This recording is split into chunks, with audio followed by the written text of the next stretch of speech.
What's up, everybody? In this video, we are going to review creating a shot list. At this point, you should have a clear direction for your pitch video.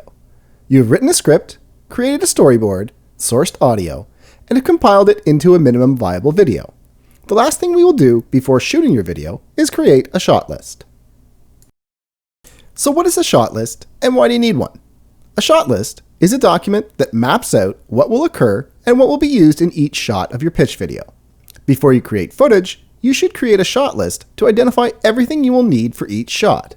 The shot list should contain the following information: the scene number, shot number, location, shot description, framing, action or dialogue, actors involved, props needed, and extra notes. If you completed the minimum viable video and created a storyboard, you should have identified the different shots for your pitch video. So you're in great shape. Remember, each shot you previously identified would be a line item in your shot list. Now, create a shot list. Using the template provided, fill out the information for each shot. You should have most of this information. Some things you might not have are location, dialogue, actors, and props. Before you start filming, there are a couple of things you should consider. Namely, do you have permission? If you include a person, location, or item in your video, you probably need to get permission for it to appear in your project. To get permission, you would get a release. What are some of the different types of release forms someone could sign? I should also note, if you are making something for personal use, then you generally do not need a release form. General release.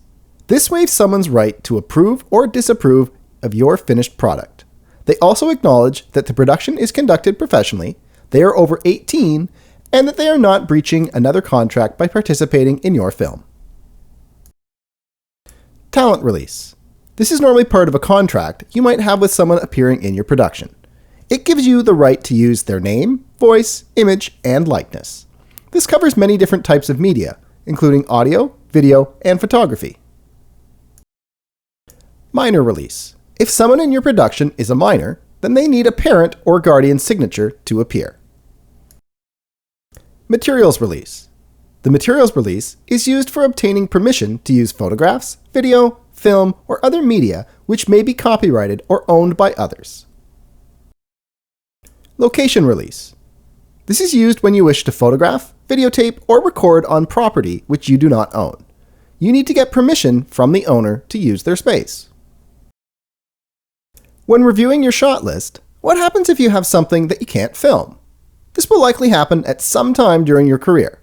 So what are your options? Public domain content. This is creative material that is not protected by intellectual property laws. The public owns the works. You can use this for your own projects and even profit from it. In fact, Disney does this all the time. Many of their classic movies were stories from public domain. Creative Commons.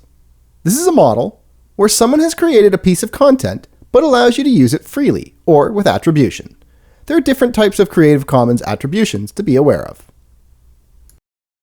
Stock media. This is probably the most common method that you are aware of. You purchase a license to use the content. Stock media varies in price and quality. Also, if you have access to it, so does everyone else. The gig economy. Things like Fiverr are also an option. The prices tend to be pretty cheap, and if you've started to count your hours and know how long it takes to complete something, chances are you've noticed that something is not adding up. Something like Fiverr might be good for cheap voiceover work. My last thought on this is that you should create your own footage wherever possible. Being able to create unique content is what you will use to sell yourself. Know what your strengths are and see if you can create footage that aligns with your talents. At the end of this video, you should understand how to create a shot list, understand release forms, and what some of your options are if you are unable to make your own footage.